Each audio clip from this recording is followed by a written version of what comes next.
kita lanjut lagi. Ya, kita lanjut lagi materi kita. Tadi materi sebelumnya itu kan kita mempelajari bagaimana kita menciptakan sebuah mesin FSA yang ekuivalen dengan mesin FSA sebelumnya. Nah, sekarang pertanyaannya, kalau tadi yang kita buat itu mesinnya bentuknya DFA ya. Jadi kita buat sebuah mesin DFA yang kita buat lagi sebuah mesin DFA lainnya yang ekuivalen dengan mesin FSA DFA sebelumnya. Ya, ekuivalen artinya bisa menerima bahasa yang sama. Pertanyaannya sekarang, bagaimana caranya ketika kita membuat penyamaan atau ekuivalensi dari NFA dan DFA gitu ya, yang secara aturannya berbeda ya. Secara aturannya kalau DFA untuk setiap simbol input transisi dia akan menerima, dia akan berpindah ke hanya tepat ada satu step berikutnya. Tapi kalau di sistem NFA maka bisa saja untuk setiap simbol input transisi bisa saja state berikutnya itu empty state kosong, atau bisa saja satu atau bisa lebih dari satu state untuk setiap simbol input di setiap state berikutnya. Nah, sekarang pertanyaannya, kalau DFA kita kan bisa bentuk nih sebuah mesin DFA yang ekuivalen. Bagaimana kita membuat ekuivalensi antara sebuah mesin NFA dengan mesin DFA gitu ya. Nah, sebelumnya teman-teman, NFA di sini sebenarnya konsep yang sulit diimplementasikan ya, karena sepenuhnya dalam komputer, implementasi entah itu perangkat keras atau perangkat lunaknya, program atau aplikasi, itu sepenuhnya konsep prosesnya itu bersifat deterministik gitu. Jadi semua sudah ada alurnya gitu ya. Misalnya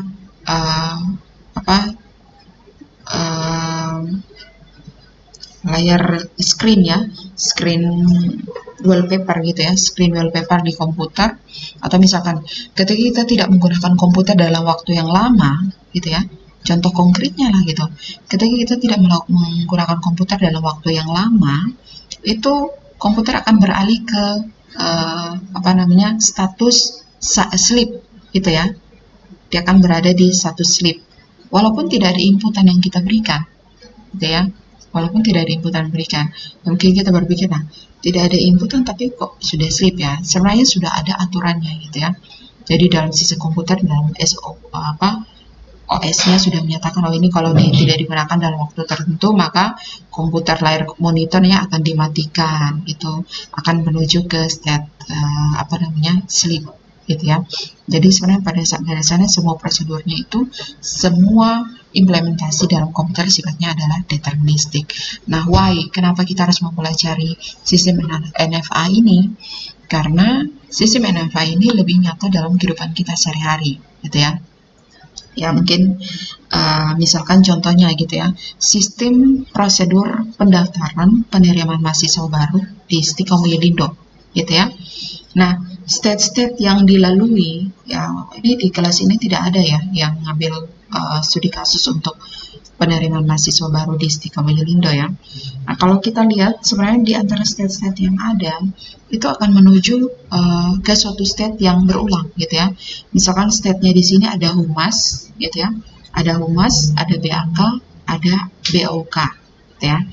BAK, BOK. Nah, pada saat pendaftaran, mahasiswa kan datang gitu ya, mengambil formulirnya di humas gitu ya. Setelah ambil formulir di humas, itu melakukan penginputan data formulir gitu ya. Melakukan data formulir, kemudian sebelum diterima formulirnya, lakukan pembayaran dulu di BAUK gitu ya. Berarti dia harus ke bagian keuangan dulu untuk melakukan pendaftaran. Melakukan registrasi biaya pendaftaran. Setelah dilakukan registrasi biaya pendaftaran, kembali lagi dia ke state humas lagi. Untuk apa? Untuk memasukkan data validasi pendaftaran, gitu ya. Mungkin persyaratan pendaftaran, perlengkapan berkas, gitu ya. Setelah selesai, maka dia dapatkan slip untuk pembayaran SPP. Maka dia harus kembali lagi ke state BAUK, gitu ya. Nah, dari prosedur-prosedur yang ada, sebenarnya ada perulangan yang sebenarnya bisa disatukan ya. Nah, tapi pada dasarnya kalau realnya, seseorang ketika dia ambil formulir, ada dua state yang dia bisa dapatkan gitu gitu ya. Inputannya adalah ketika dia mendapatkan formulir, dia akan menuju state mana nih? Ya, kalau normalnya berarti dia harus melakukan pendaftaran. Tapi bisa juga dia menghentikan pendaftaran, artinya tidak dilanjutkan state berikutnya. Ya, berarti sifatnya non-deterministik ya. Ada alternatif. Ada banyak alternatif yang bisa dia dapatkan. Atau misalkan ketika dia sudah mendaftar, pada saat proses pendaftaran mau pilihnya apa? Pemilihan prodi, ya. Pemilihan prodi alternatifnya lebih dari satu. Dia bisa ke prodi TI, TI S1, TI D3 atau ke sistem farmasi. Nah, kalau studi kasus yang dikerjakan oleh beberapa teman kelompoknya teman-teman, itu lebih ke permainan logika ya, sisi permainan logika, ataupun yang lebih konkret di sini misalkan permainan catur ya. Kalau teman-teman bermain catur, ketika kita berpindah dari satu set ke set berikutnya, itu ada banyak alternatif gitu. Tidak hanya satu alternatif, tapi ada banyak alternatif, ada banyak kemungkinan yang bisa dilakukan oleh si pemain gitu ya. Ya, langkah yang bisa diambil oleh si pemain. Itu ada banyak alternatif. Nah, sifatnya itu adalah non-deterministik. Nah, kalau non-deterministik, penyelesaiannya memang tidak melakukan backtrack ya, tidak kembali ke posisi awal ya. Nah, tapi dengan NFA, kalau karena implementasi semua DFA, dari perancangan, kalau kita kan ketika kita mengkonversikan ya, dari perancangan konvensional atau dari real atau dari sistem nyatanya, ketika kita konversikan itu memang dalam bentuk NFA, gitu ya. Tapi dalam bentuk NFA tersebut kita bisa mengkonversikannya ke dalam bentuk DFA, gitu ya. Misalkan di sini ada teman-teman yang permainannya family crisis ya. Seharusnya di situ kan ada banyak nih, ada banyak alternatif gitu ya. Tapi karena teman-teman ya, saya tahu ya karena riset referensinya teman-teman tentunya ngambilnya dari internet ya. Jadi sudah pasti ada jawaban pastinya. Kita sudah tahu ini jalur pastinya harus si siapa duluan, si 1 dengan 3, balik lagi si 1 dan seterusnya. Sudah tahu alur jelasnya gitu ya.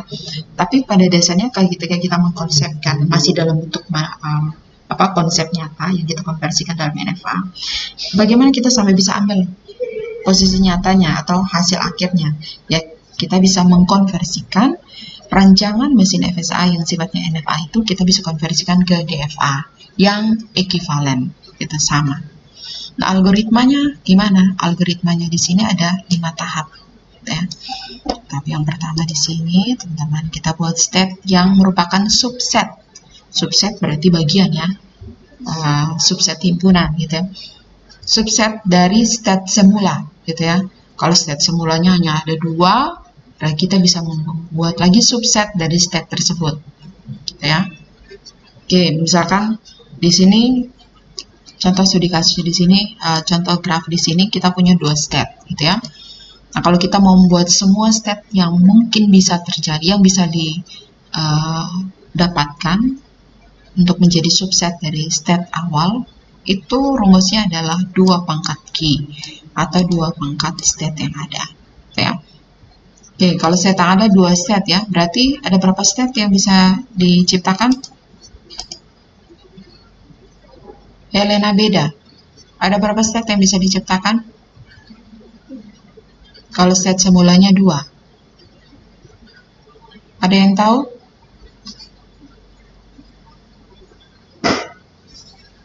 Halo.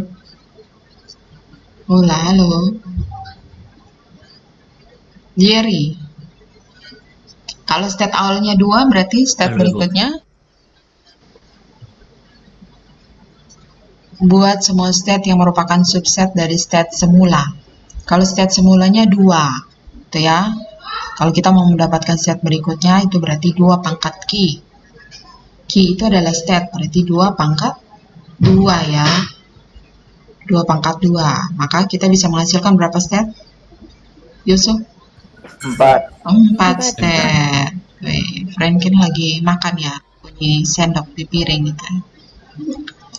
Oke, jadi kita bisa menghasilkan 4 state ya, 4 state untuk berikutnya. Langkah yang kedua, itu kita telusuri state-state yang baru terbentuk. gitu ya. Kita telusuri state-state yang baru terbentuk, sama seperti tadi ya, kita membuat sebuah mesin FSA yang ekuivalen. Kita telusuri lagi state-state yang terbentuk itu, kemudian kita tentukan state awalnya tetap, kemudian kita tentukan state akhir. State akhir di sini teman-teman, semua elemen yang mengandung state akhir, gitu ya. Jadi nanti kalau ada state tambahan, gabungan himpunan state, di dalam himpunan state itu ada state akhir, misalnya state akhirnya Q1. Kalau ada Q1 di dalam, berarti state itu adalah state akhir. Dan yang terakhir adalah kita reduksi state yang tidak tercapai oleh state awal, gitu ya. Kalau tadi yang sebelumnya dari DFA itu kan kita harus reduksi lebih dulu state yang tidak tercapai dari state awal ya, gitu ya. Itu yang diambil ya. Oke, untuk lebih jelasnya kita langsung dicontoh. Misalkan di sini kita akan merubah NFA ini menjadi DFA ya. Kita punya mesin FSA seperti ini. Mesin FSA ini ada dua state ya, Q0, Q1 dengan inputan state-nya, inputan stringnya 0 dan 1. Kemudian tabel transisinya seperti ini. Kemudian state awalnya adalah Q0 dan state akhirnya adalah Q1. Nah, berdasarkan tabel transisi ini, kita bisa menggambarkan mesin FSA-nya seperti ini, ya. Dari Q0, kalau inputannya 0 bisa ke Q0, bisa juga ke Q1. Kalau dari Q0 inputan 1 ke Q1, dari Q1 inputan 0 itu empty ya, tidak ada ya. Dari 0, kalau inputan 1 tidak ada ya. Inputannya dari Q1, dari Q1 kalau inputannya 0 tidak ada ya, maka dia dikatakan empty state atau state kosong. Kalau dari Q1 inputannya 1, itu bisa menuju kembali ke Q1 atau menuju ke state Q0.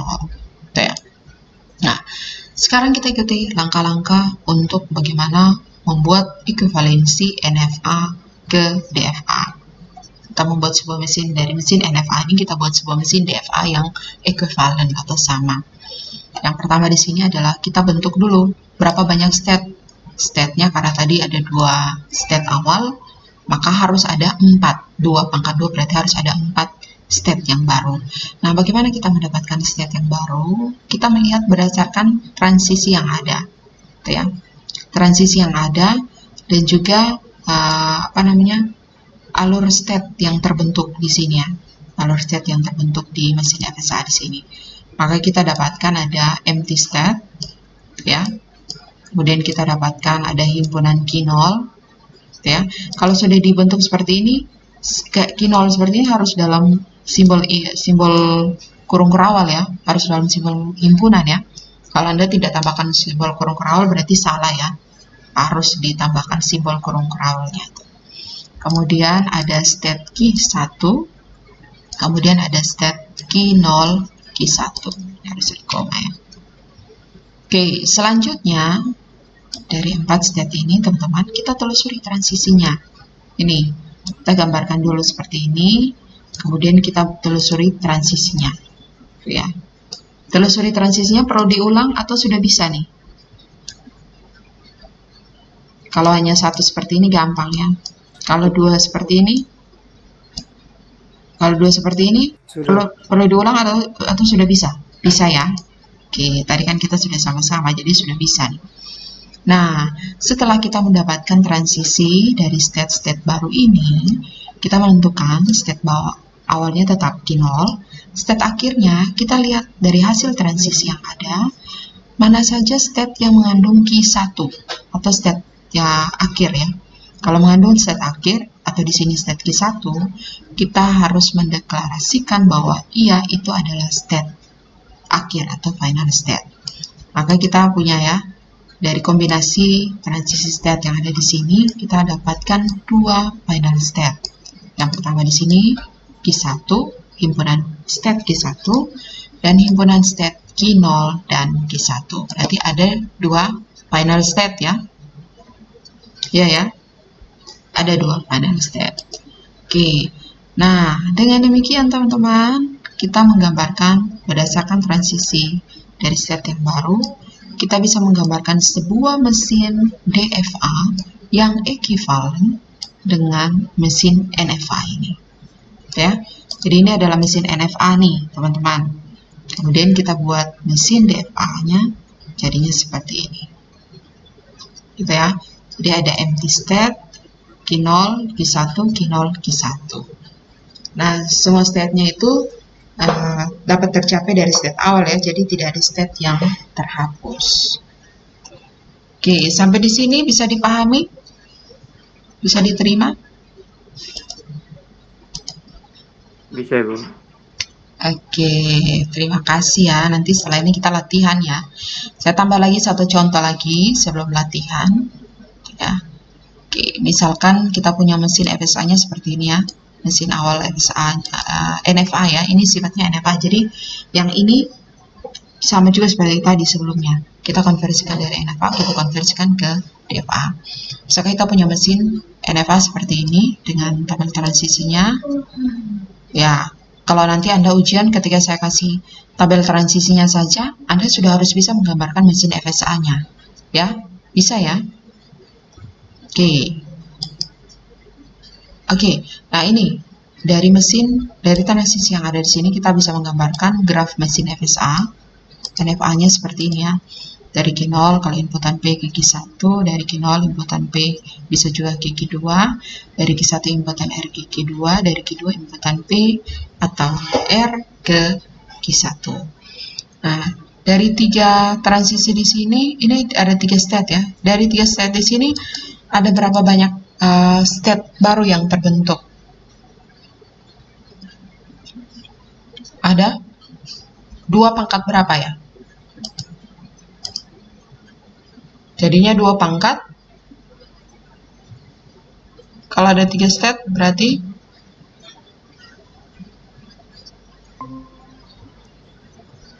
ya 2 pangkat 3 ya. 2 pangkat 3.